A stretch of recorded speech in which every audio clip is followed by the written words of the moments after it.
All right, welcome back. We are game 3004 in the winter 2021 semester, and it's week 3, part 1 of our broadcast. So in this section, this part of our broadcast, we're going to be talking about our project that you guys are working on, and that's what we're going to spend our lecture doing, and kind of admin updates, those kind of things, any questions related to the project and that kind of stuff, and anything theoretical that I need to share with you will be shared during this part, as well as other announcements. So that's what we're doing right now. I want to start by kind of doing a bit of an update. So again, we're here in week 3. So this week we're going to make a very simple 3D tile. If I have time this afternoon in our lab, we'll make it procedural in Unity. We're also going to be doing some basic setup in a 3D scene. That's what we're going to be doing today in lab. So some stuff in Blender. And what I'm going to do for the Blender hour is, like I said, is have let's say one video just for the Blender part. So if you want to watch that later on, you can, if you're interested in any kind of technical work or whatever. And then the other piece will be the Unity piece, which is building a character controller from scratch today, and a bunch of other stuff. Each week, we're going to add to the project, and I'm going to build upon it every week. So we get to that point. So that's how we're going to be doing our labs. But the lecture is going to be strictly around the project and what we're doing for this week and next week and all that kind of stuff. So last week we did our first weekly review, weekly report actually is what you did, and most of them were completed correctly. I talked about this earlier as well. The thing about the first lab is I kind of do an intro like this too. So we spent a little bit of time talking about this morning, but yeah, so most of it was done well. There were a couple people who forgot to put comments inside of the weekly report. If you put 0 comments in the report and just hand me an empty report or incomplete, either you'll lose marks or you'll get 0. No one got 0 this week. So all the marks are in for week 1, the first weekly report that you guys did, which was last week. And we also saw some great team presentations last week as well. I thought those were very well done for the most part. Some really great ideas. And I thought that, you guys kept it under control for the most part. Some people, I saw some of your GDDs today, and I know that some people are planning multiple levels, especially for their tower defense games and that kind of stuff. I highly recommend to try and keep it under control as much as possible. This semester is packed full of stuff, and I find that some of you are very ambitious with some of the stuff you wrote in your GDD. If you handed in your GDD, then it's been marked. So if you handed in earlier today, it's due today, then you're good to go. And I'm going to try my best this semester again to try and make sure that we're all up to date. But all of your marks, anything that's been handed in so far, has been marked. All right, so you're good to go with that. So most of you did very well. I don't have any complaints. And again, I shouldn't, because you guys are third-year students, and again, you know what to do. I think at this point, if you don't know what to do at this point at third year, that would be a challenge. I think you guys do know.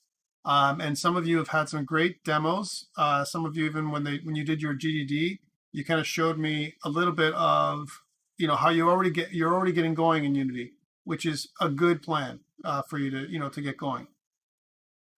So that is a little bit about what happened last week and some marking. So this week, during our lab, we're going to do a Blender tile set creation. We're going to start with one tile. I've already put one tile up on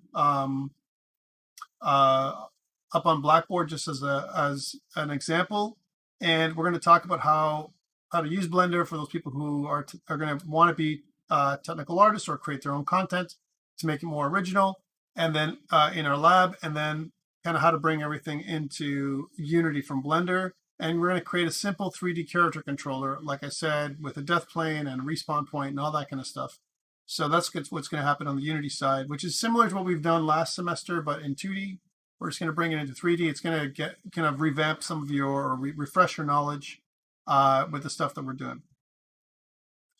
From a project components perspective, this week you have your game concept GDD due, I believe, tonight. is the due date. And your first playable release, I'm going to talk about that right now, and that is due next week. Now I've moved the due date to Sunday at midnight, and the reason why I wanted to do that was to give you guys a chance to have a couple extra days to produce the basic structure for your first release. And your first release is the first playable release, which means it has to have some movement and assets and screens and everything else, right? So that's kind of what's due next week. With the assumption that you have some Unity knowledge, you should be able to knock it out of the park from now until next week, the stuff I'm looking for, which I'll go over in a second. Other items due, I also put that in here. Your second weekly report is due this week. Some of you have handed that in already, some of you have not. Please don't forget to do that. They're each worth 1% of your final grade. Your third weekly report is due next week, and your first peer review is also due next week because remember, you have 5 peer reviews that happen throughout the semester. And this is an opportunity for you to talk about your team and how everything's going and all that kind of stuff. So that is something that I'm going to talk about a little bit today as well, just to remind everybody what is required so that you're on the same page as me. All right, so let's talk first about your first playable release, which is something that I think is an important piece to talk about. So let's get there. And by the way, if you have any questions as I'm going, please slow me down. Again, I just want to make sure that everyone knows what's required and what I'm looking for. So, all right, so let's take a look. So first playable release.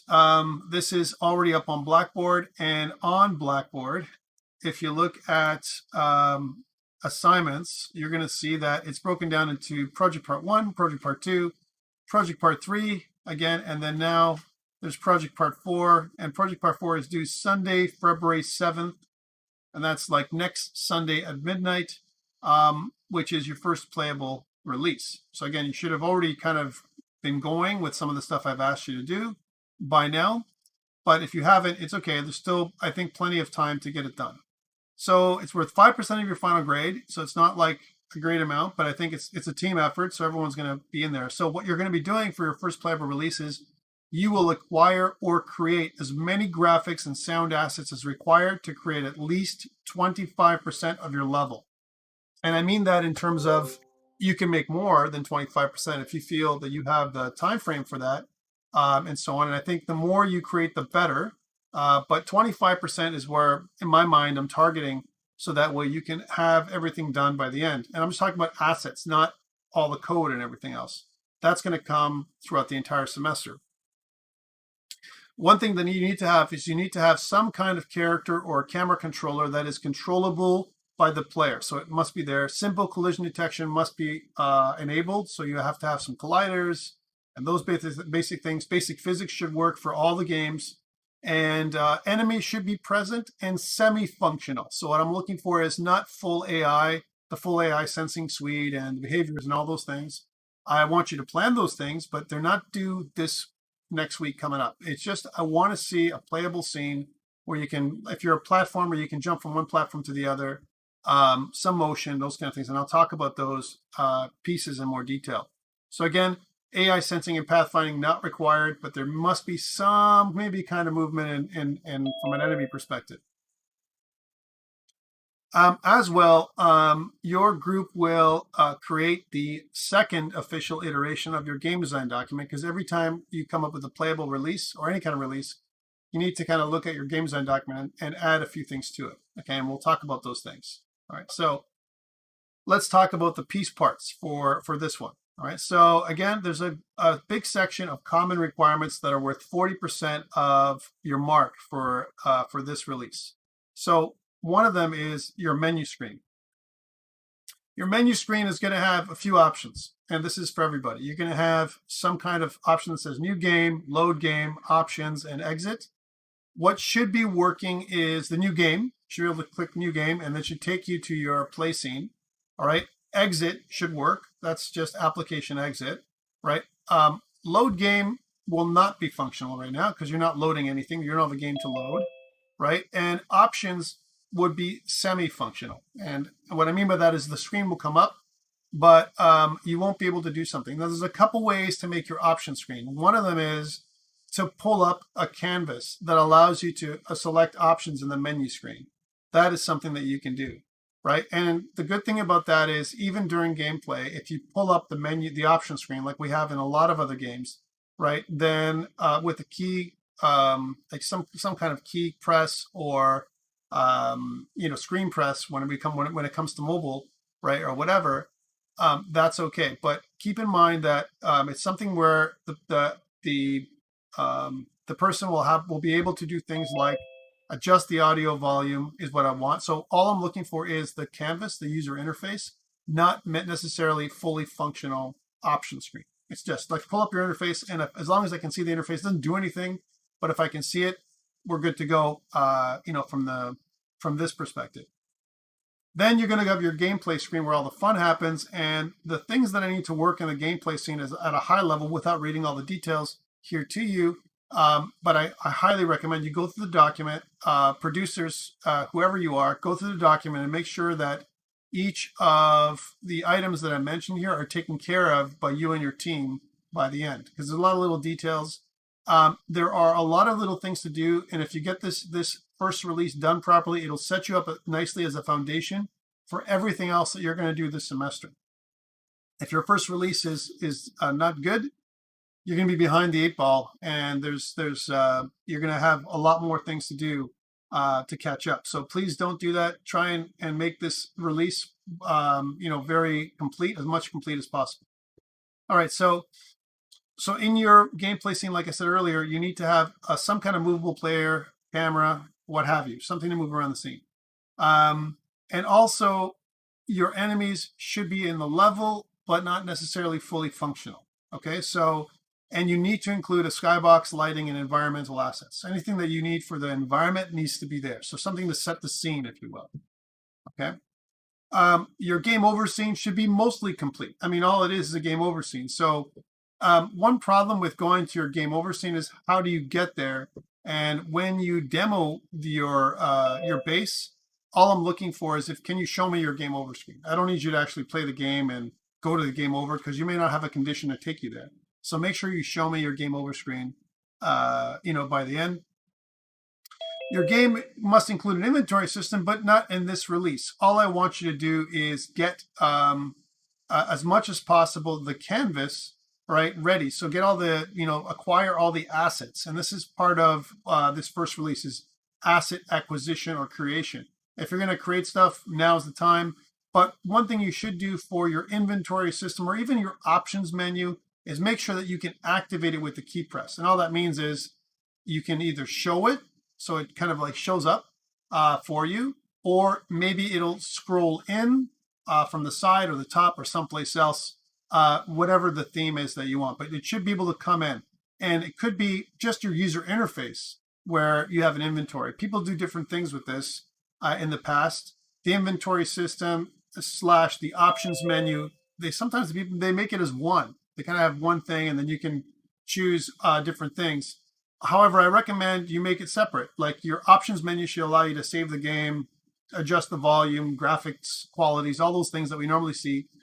And then your inventory system is a separate thing that's in-game, okay? One thing that you should be able to do, you can't load and save like it says down here, but you should be able to pause the game with a button. And pausing the game means that you're not going to update the enemies or the player, position at all while you're in pause mode. All right, so you should be able to pause the game, and that means nothing happens, no environmental effects. You don't lose health or whatever if you pause the game. So that's something that you need to kind of make functional for next week. And if you do it early enough, and you have that methodology in play, then you can carry that forward into future iterations of your release. All right, so this is kind of the details here. Health system you will have in terms of assets, but I don't expect you to have health bars or anything else for next week working. All I need you to do is get assets. Minimap, same thing. Get the assets for the minimap. If you need any kind of assets to make the minimap look nice, if there's a border around it or something like that. Technical artists or a producer who's working with your technical team, get stuff together. I think it's important that you have as many assets, like I said, as possible for the game inside of your project as possible. And this might mean going to the asset store and downloading assets from the asset store, or finding assets in OpenGameArt, or creating assets through Blender, Photoshop, what have you, if you have time. Okay. Sound effects, we need to put them in, but right now all I'm looking for is get the assets. I don't need you to put sound effects in your game at this point. Okay, so the first release doesn't really need sound. All I'm looking for is if you can get the sound and put it inside of your audio folder, that'd be nice. All right, let's take a look at game type specific type requirements. So from a platformer, runner, shooter, and many of you are doing this option, you need to get your assets for your 3D, all your platforms. So try and get as many, all your platform assets as possible, but I only need one platform in the game right now. So if you just take one platform example, put it in the game, configure it, and then build a bit of the level, let's say again 25% of the level with that platform. You can swap out extra pieces of the platform. If you have, like, if you're going to repeat the same platform over and over again throughout the level, that's fine, but I want at least one platform where the player can walk and experiment and, you know, build out part of the level. If you can get more platforms in there and whatever, that's fine, but it's not required. All right, for this iteration. Okay, you do need to include a death plane that resets the character's position to a spawn point. I think that's important, so you can, from a play testing continuity perspective. Hazards, get the assets, but don't make necessarily the hazards work. And there might be a goal asset, but you don't need to actually, you know, win the game with a winning condition. None of that's required right now. I just need to see motion, a bit of the plan coming together, and all your assets in your first playable release for your platform runner shooter. Isometric tower defense, you have a little bit more work to do. You have to get your resource assets. I want them to, you know, to be, so you can acquire them. If you are able to collect them somehow, that's okay, but I don't need you to show up in the inventory. So can they be collected? Yes, but for them to show up in the inventory is not required at this point. Tower types, what I'm looking for is at least one tower should be fully functional or close to fully functional for this release. The other towers that I've requested can be added in later. Okay, so that's kind of the towers. For enemies, again, we need them to be semi-functional. They don't have to pathfind or use some kind of navigation mesh or anything like that right now. If you make them that way, that's great. And I know that there's a group that's out there that can detect. I saw their, your demo, which is pretty cool, that you can detect the enemies as they come closer to the tower. That's pretty awesome that you've already gone to that level. The sandbox crafting survival game, again, what I'm looking for is, let's make it a simple procedural generation, which more like random tile spawning at this point than anything else. Get your tile, some examples of, your tiles that you're going to use, your voxels that you're going to put together, but we'll talk about more of an advanced procedural generation algorithm later. Right now, just get the level built really, really quickly by a click or a press. So let's say, for example, it just spawns some amount of level randomly, not necessarily procedurally, right? And that'll be okay for your single theme biome. The alternative would be if you don't procedurally generate anything at all in the beginning and just lay things out so you can test them out. Okay, so that's something that you want to do. Your day-night cycle doesn't have to function within a UI, but you should start coding, at least from a very simple perspective, so it can detect the cycle change. So for example, we don't have to see any special effects or anything like that take hold at this point. All I'm looking for is there a mechanism in place that you can determine when you're going to go from day to night? That kind of thing, almost like a counter or some kind of cycle. And from a destructible environment, the tile destruction is not required for this release. So for you guys, it's mostly asset acquisition and working on your first iteration of your procedural generation. All right, so in this case, you're a little bit easier for this time around. Next time, it's going to kick off. So that is the requirements for each of the game types plus your base. Okay, and that accounts for approximately 70% of your mark that I'm going to look at for next week. Okay. You need a second draft of your GDD, and that's just an update on version history, mechanics, dynamics, and as well as your menu and screen descriptions. You're going to have more stuff to be able to capture and to, kind of get more screen caps and put them inside of your GDD, and anything else that you think is required. If you learn new things during your first playable release creation, that's fantastic. Then put those little notes inside of your GDD as it evolves. So again, this is a living document that's going to last for the entire semester. And then you have a release demo. You're going to do the same kind of thing you did with me for your game design document, except this time you're going to focus on demonstrate your game. Whatever you have right now, you're going to demonstrate in your video. You're going to describe a bit of your code, and I want to see your project's progress. So producers, what I'm looking for is show me a little bit of your product backlog. What does your sprint backlog look like? Show me your task board. And you're going to need to get a few screenshots to attach to your submission later on. Again, for the video to be good, it has to be, have to be clearly see it, the user interface. It has to be good resolution. I've got to be able to hear the video as well. And I only need one speaker, but if you want to use more people to describe your code for people who did certain parts of the code, that's fine. You can do that. You also have two little parts, version control, which is worth 5. And I put some details in here about version control. You should know about that by now. And your project management piece, like I talked about earlier, I'm looking for you to track your project with either Trello or Jira or some other agile project management tool, and one or more screenshots of your current product backlog and sprint backlog, and one or more screenshots of your task board. That's all I'm looking for. So just screenshots of where you are in your project management process. Submission requirements are as follows: a PDF of your game design document, working link of your team's GitHub repo, working link for your GDD, and it should just say demo video here, because not just your GDD, but the entire demo video that I'm looking for, and one or more screenshots of your current backlog and or sprint backlog in your task board, maybe in PDF format. It's up to you. All right.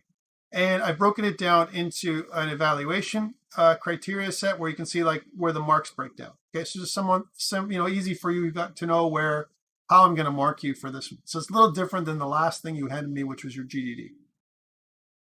Questions around your first playable release. Again, this is due next Sunday at midnight.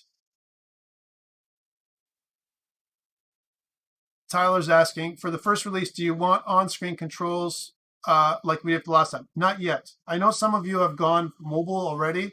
Remember that for the first half of semester, we're not going mobile. Our target is going to be WebGL, because I want you to be not limited yet by mobile, but actually start your juices flowing and to create something that is playable, that is something that you can work with a larger screen, and then we can start putting constraints later. And there's an underlying motive for this, which is if you wanted to do cross-platform. So if you want to do both, let's say web and mobile later on, you have the capability of doing that if we go with any kind of multiplayer controls. That's my thing with this one. So yeah, so mobile is not required at this point. The mobile interface, not even limiting yourself. Just focus on the game, the mechanics, the dynamics, how it's going to look, get your assets ready. That's what the first playable release is all about, for the most part. Okay, so hopefully that answers your question. Any other questions around the first playable release before I move on to other business? All right, so that is due next Sunday at midnight. So that's Sunday, February the 7th at midnight. So it gives you a little bit more than a week to do it.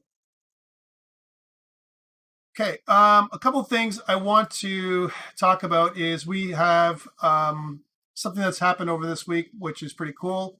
Ubisoft announced our winners for the Women in Tech, I believe Women in Coding kind of contest, and one of our team members here, Kat Simmons, got 3rd place. So fantastic, Kat, congratulations, and that's way to go. I think it's well deserved. Lots of work that you did there on your end, and from what I understand, you had to take a look at the kind of a C++ framework and kind of create something from there. So really awesome. So congrats, amazing work. Thank you. So good stuff there. And this is, I think, guys, we have to encourage diversity and inclusiveness in our the game industry in general. I think that what Ubisoft is doing is actually really, really good. in terms of pushing that along. I think we need more of that, and we need more women in tech in general.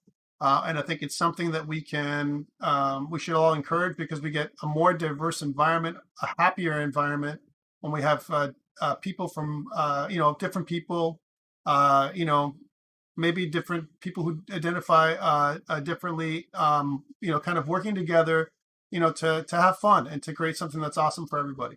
So way to go, Kat. All right.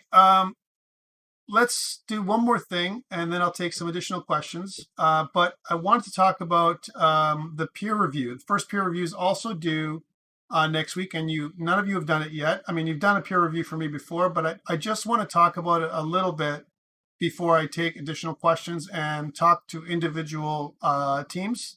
And when I talk to individual teams, I mean, I want to talk, to everybody, to see that everyone's on the same page and they're kind of going in the same direction for what they're going to be doing for next week. Okay. So let's look at that peer evaluation form. So again, you've seen the weekly report template, and this peer evaluation, I talked about it at the beginning of semester, is slightly different. What you're going to be doing is you're going to be rating your team members and yourself from a 0 to 5, where 0 is the person's not doing anything, or you find that they're not effective in any way, and 5 where they're very effective, they're doing exactly what they should be doing for their particular specialty role, and they're adding value to the team. If you find that they're adding value to the team, then everything is going in the right direction for them and for the entire team, 5. If they're adding 0 value, that's 0. All right. So please, what I want you to do is, kind of rate yourself and everybody. Talk about your contributions for these weeks before the first release, right? Because this is the peer review for the first release. Okay. And then finally, if some team members, talk about your team members. If the team members are, the ratings are not equally distributed, somehow, for whatever reason, you've given one person 0, talk about why, and be constructive, please, because I want to try and feed that information back to the team members in question, because I want to make sure that they understand, what's happening and why they're not contributing the way you're thinking that they are. This should not be a surprise for team members. And what I mean by that is, if you're not contributing, you're not contributing, right? Sometimes people feel that they can't contribute for whatever reason, maybe because, they have special requirements, special needs, or accommodations, or maybe because they are busy with other projects. But remember that this course is a project-based course, and you're all required to participate as equally as possible throughout the semester. I know it's not always possible, and there's other things that are pressing you. There's other courses that are pulling you in different directions. But the idea here is that you try and do what you can within reason for your team. The things that you promised to do, you're going to do. And some of the biggest pressures for this thing is with the producers, because producers, you're kind of my first line of, or my first point of contact, for the project. And there's a lot on you to organize and to set up and to push members to get it done. There's a lot of that stuff to be done. So I fully appreciate the fact that producers have a lot of work to do. So again, ratings from 0 to 5, please. If you don't hand in your peer review, you immediately lose 1% of your final grade. So there is a bit of a penalty for not handing it in. All right. If you hand it in, as an example, and you don't fill it out properly, again, like I talked about, it's kind of like not handing it in, right? And then if your rating is very low, like we're talking about a 0 or a 1, and again, you got to think about what 1 means. It means like mostly not producing, kind of thing. And then, somewhat producing would be like a 2. 3 would be kind of in the middle, sometimes producing, sometimes not producing. And then 4 would be mostly producing, and 5 is always producing, kind of thing, is fully productive, kind of thing, right? So you got to figure that scale is pretty simple. Some people will do funny business, like put a 0.5 or something. To me, I consider a 0.5 as 0. So please don't do those things. Try and keep it to 0, 1, 2, 3, 4, 5, almost like a Likert scale. So you can't, I'm not saying you can't pick middle numbers, but but if you can, as much as possible, go with a solid number, a 4 or a 5 or a 3. kind of, do that. And that's the same thing for you. Please also don't put other funny business in here. Like don't put tens, 100, something weird. It's not going to make my life any easier because I'm going to tally the results from these things and I'm going to assign a value for you, for each of you, for your particular release. Remember that your release mark out of that 5% is going to be adjusted according to your peer review and of course the interaction that you have with me, your attendance that I'm seeing you on in class every week, all those kind of things. Okay, so it's really, really important that you're honest and that we're all kind of going in the same direction. Again, understanding that we all have other requirements and those kind of things, but also understanding that you guys are third-year students and that there's some expectations on that you know what to do at this point. Okay, any questions around the peer review that's coming up? The first one is next week. Again, it's going to be due the same time as your first playable release. That's next Sunday at midnight. But you can fill it out anytime between now and next Sunday at midnight. If you really want to do it now and you know that how you feel already, or you want to wait and to see how your team is going to go, like how you and your team are functioning from now until the next week, that's fine too. But this is worth 1% of your final grade, just like your weekly reports. All right. Any questions around this? So everything is on Blackboard. So let me show you. So if you look at if we look online, and let's take a look online here. So again, we have 4 project parts under assignments. But every week when you go to course documents, and if you look at weekly, if you look at week 4, you're going to see that there are, again, there's a week 4, which is your weekly report, as well as your first peer review. So those are the 2 pieces that you see here. Okay? And both, you can see that week 4, that's due next Thursday, but your first peer review is due on Sunday, the next Sunday, right? Because that's when your first release completes, is finished at that point. Okay. I know this is admin, and we got to talk about this because the reality is that I know there's a bit of paperwork to do for this one, but if we keep on track with this stuff, then what's going to happen at the end is I think everyone's going to continue firing in the same direction, and kind of move towards a really nice project that you can have for your portfolio. I think it's fantastic for you guys to be able to create something. And I know there's like little portfolio pieces at the end. And when I was talking to Alex recently, we got into a conversation when he was basically saying that that's mostly what your third year last semester should be about, portfolio pieces, where you continually, kind of create something that you can show to, someone that you might be working for in the future. All right, so that's what we're going to try and do for you. And that's what we're moving towards here in the program. Okay. All right, so that is my project update for today that I want to record. I'm going to stop recording now if there's no other specific questions around this stuff. And I'm going to take questions for the people that are physically in class.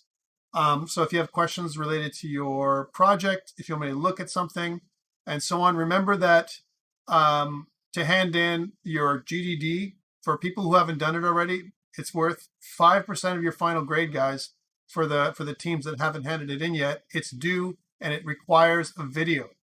Most of the videos I saw so far, they're great. Sometimes the sound is a little low. And again, people who are creating videos and then whoever's responsible for that, please test the video to see that the sound is at the right level.